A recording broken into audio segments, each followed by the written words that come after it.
It seems like God is moving the entire human community into cities. The huge cities are growing all over the world, and that shouldn't be a surprise because Revelation 21 seems to indicate that the climactic chapter in human history will be a city. So we as the church have to go to cities.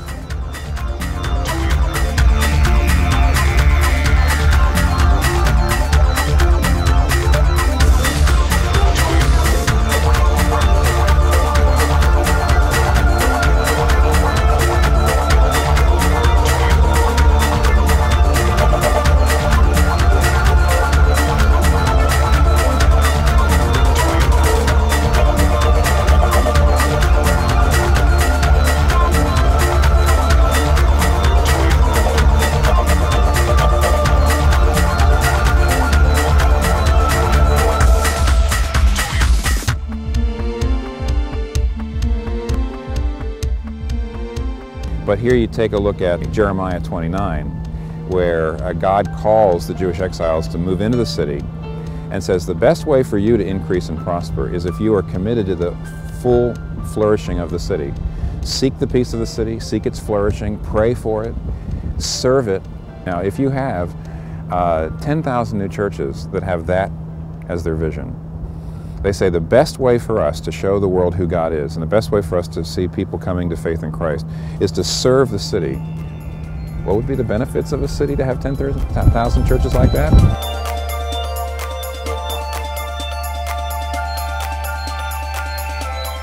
As part of a movement of church planting, we're going to see more and more churches being planted and more justice and differences in our school.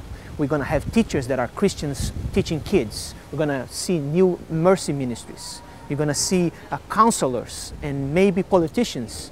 And not only our little church, but we are planning to plant other churches. And I think in 15 years from now, we're going to see a different city.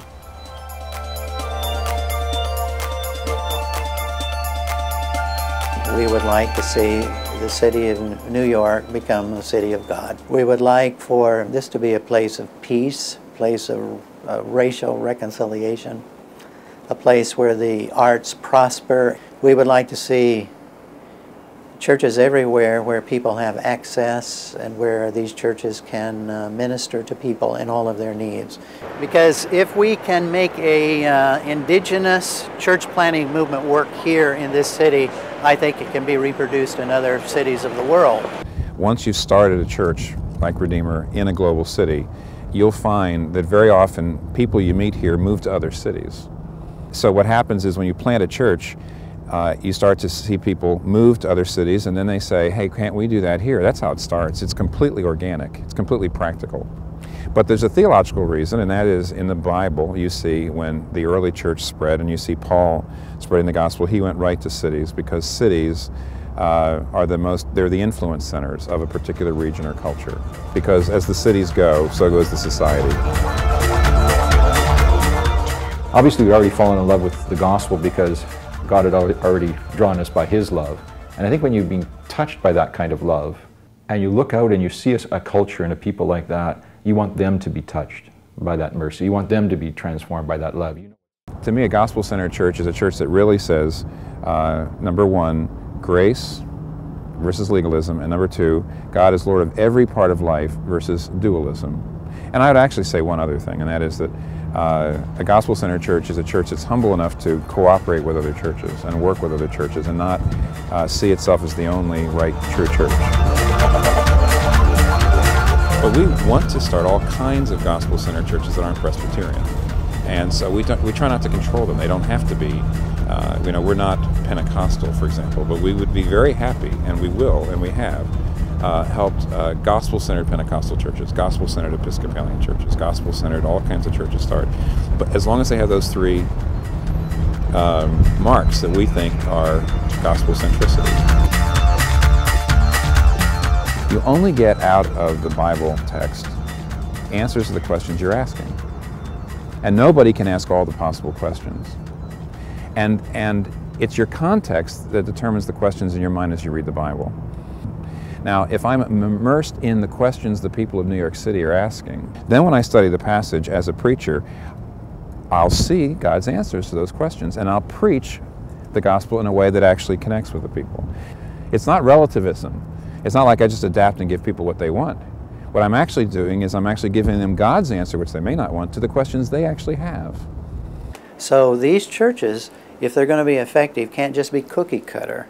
The plan has to be very well thought through, and there has to be contextualization, not only in the way the gospel is presented and the way the gospel is lived out, but in worship styles and in ways of gathering people and building community. As one church and church planting center, we're probably involved in 30 to 40 churches here in New York and in other places. And it's going to do nothing but increase. But it's going to increase not by our efforts only, but by an alliance, a partnership effort to get other churches to plant churches. This is the secret. Now we're thinking about different sites where we can plant a daughter church, where we can reach more people with planning maybe different sites or different part of the city with our group of people going out. A church planting church is a church that says, we do church planting, we're always planting a church, we're always thinking about it, we're always looking for it, we're always preparing it for it, we're always scoping out the area. So you never stop doing it. That's what I mean by a church planting church.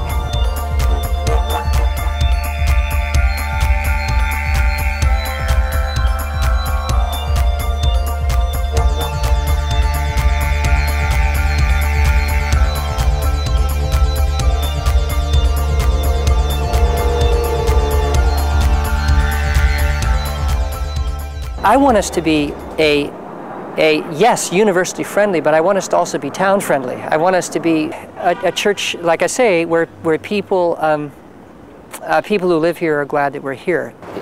Definitely strategic, yeah, because if you reach a major university like this, you reach the world.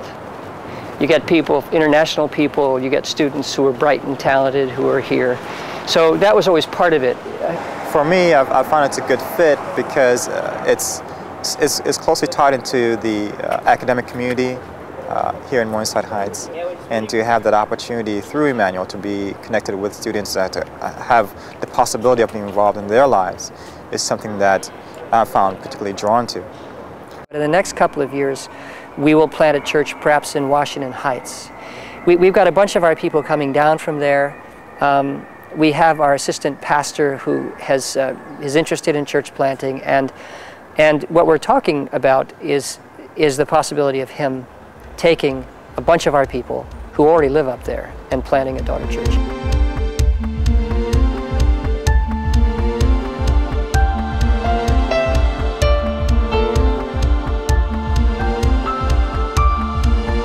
Infinity New York Church is located in Marble Hill in the Kingsbridge area of the Bronx. Hip-hop, and that's the culture I'm after. Hip-hop has a lot of trendy things with it. You know, one is just the way they produce their flyers, the way they vaguely name things. So we would call our mass gathering jump-offs. They would hear incredible rap music, but at the same time, the artists that are rapping are sharing their testimonies of how they converted to Christianity. Religion and tradition, I can never follow that. I preach Jesus, so if you're with the man, holler back. I got involved with Dimas because I got a letter from Redeemer asking me to support a new Bronx plant. And since I was living in the Bronx, I said, why not? I'd say that it's been happening for almost 1 year. A group of us have been meeting in Dimas's apartment, praying, discussing, singing together, reaching out actually. So we want to see, you know, in the next 15 or 10 years, that people can begin to look at the church as the answer. You know, that they are connected with life change.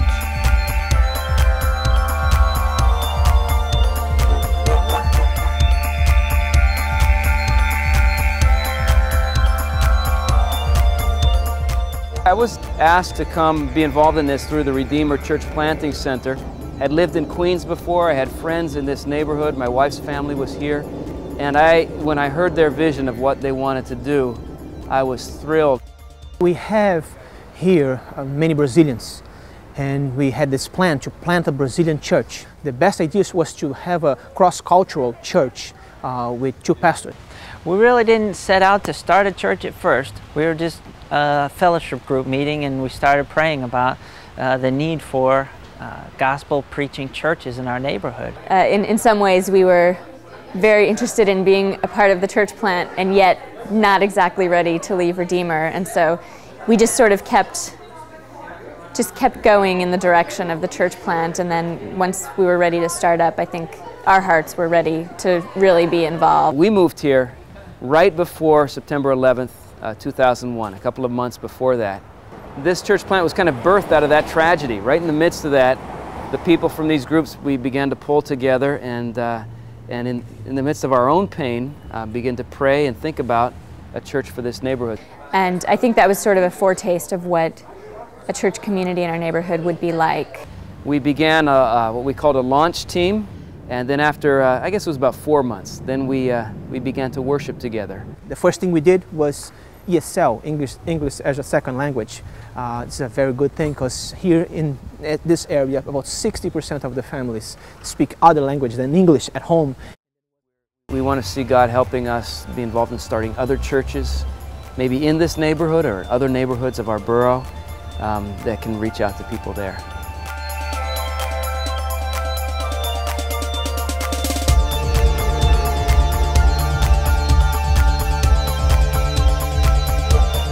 My wife and I, we felt the same way when we decided to plant a church. We wanted to bring the church out of a mono-ethnic, monocultural, building-centered, building-refined church into the city. I chose Flushing because Flushing is, first of all, very diverse ethnically, but it has a high percentage of Asians. So we started out with 12 or 13 small group, and then small group grew to about 30, 35. We went into our first service, and then first couple months came to be about 40, 45. The high point would be when we actually plant a new church with a pastor. When we actually do that, we'll be very excited. When we eventually have to say to some families, hey, now you're going to another church, we're going to be planting and you're going there. That would be the low point, but that would be a good low point.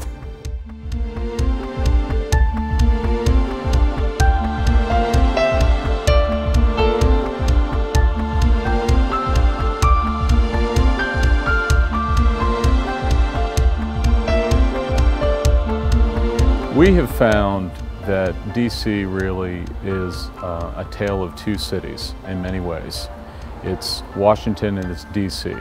It's the professional city and it's the native city. We are finding our church is primarily people that navigate and work in that first city. And oftentimes people in that professional city are known for using the city rather than laying their lives down for it. So for our urban congregation, urban professional congregation, the big challenge will be, will we love and serve the city?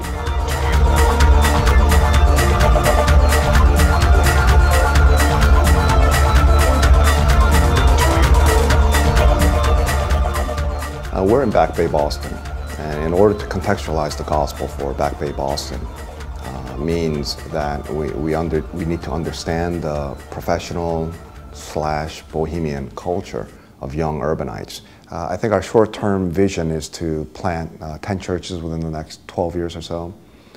And so that's kind of, I tell people that's my short-term plan, because in Boston, like in any other world-class city, you're not going to be able to see significant fruit unless you've been there 8 to 10 years. And so we need to plant a lot of churches. We need to multiply.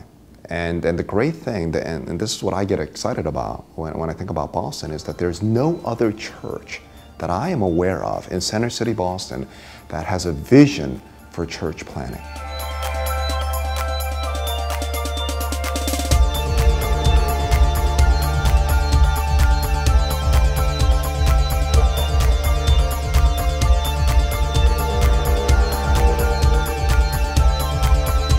My name is Martin de Jong, and I'm from the Netherlands, Amsterdam.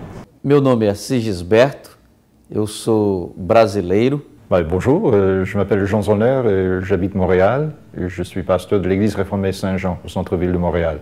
Meu nome é Osni Ferreira, eu sou do Brasil.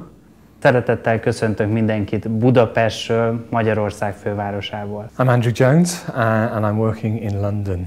What I hope for the city of Amsterdam, that we actually can start a movement and that will also affect all the other churches that are in Amsterdam. The best way to motivate these older churches for renewal and start to do mission again is to start new churches. My project is targeting to go to the city where the government is, where they make the decisions and preach the gospel to these people. The passion of the gospel. I think there's sort of a twofold thing, Chris. The first was probably the sense of looking at this culture and sensing, oh, what this could be here if the gospel were to transform lives.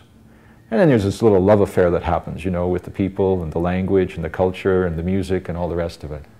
Our initial desire is to think locally in terms of the borough and to say how can we plant a network of churches throughout this borough. We are partnering with like-minded Church of England churches, but we're also beginning to partner with non-Anglican churches in the southeast of England. Ultimately, the desire is to replant the gospel in England as a whole. And clearly being part of the Redeemer Network says we're interested in doing that in the whole world.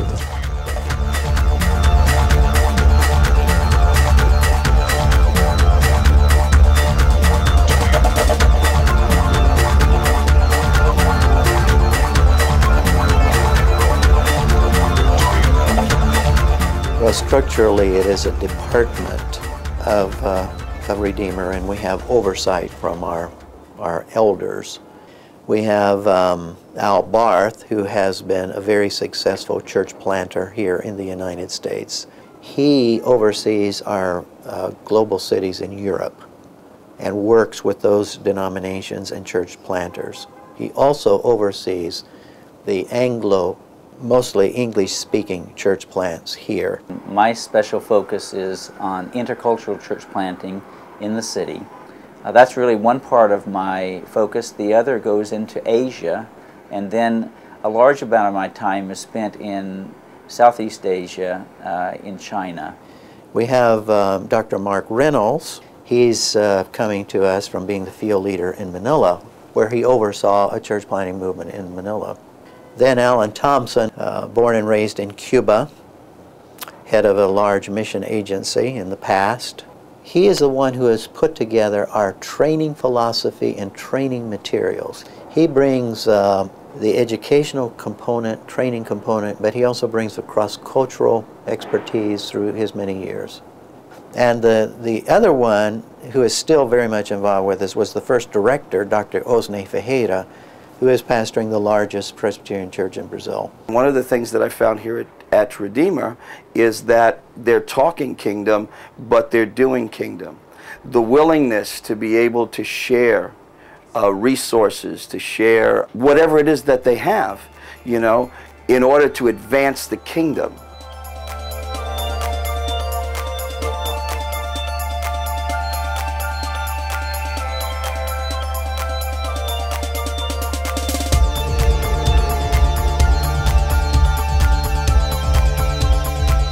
I think a church planter is someone who has to have some communication skills, pastoral skills, and leadership skills. They don't have to be equally gifted at all three, but they're going to have to do all three. They're speakers, they're pastors and shepherds, and they're leaders. But here's the one thing you need more than anything else is you need godliness. To plant a church in an urban setting, you gotta love people. You gotta be comfortable seeing people all the time. People walking all day long, all night long. You have no space, your house is small. You gotta be in touch with this reality. So many needs. You see rich people, you see middle class, you see poor people, and everybody's together walking. You gotta love this, and you gotta feel a passion for the people and to share the gospel and to tell them that it's hope in Christ. What I'm presently about doing is something God's called me to do for years. You know, it's meant a great deal in terms of being able to realize my dream. I was concerned about how would this affect my children, being uprooted like this and coming here. And God has been so faithful to our family. The children have just loved it, and they've met friends here, they've enjoyed it, and our family has really, I would say there's ways in which we're much happier now than we were 2 years ago. The fact that the King has come to make all things whole and lovely and beautiful again, it pushes me towards the city and makes me willing to do what I did, which was, at times I felt was really crazy.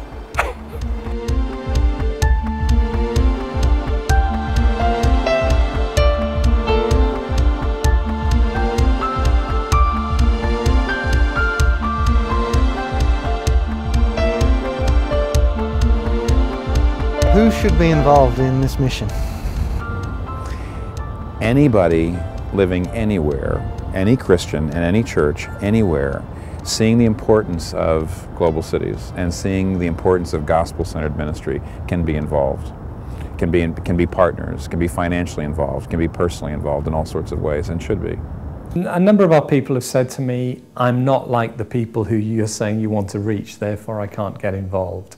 And I've said to them, essentially what I need you to be is a servant. We're looking for people who are daring, adventurous, people who can be comfortable being uncomfortable. There are sacrifices that need to be made, but you do need people who are willing to leave friends and go into smaller church situations, new startup situations. You do need people who are willing to give. Those are two ways in which you can be involved. I also hope that people who are not specifically in this neighborhood, who care about the people in this inner city, would come and join us in the mission also. You will expect the unexpected, I guess you could say, but you will see God move in ways that He otherwise wouldn't. And so it's exciting. Be prepared for excitement, joy and tears. Be ready for it.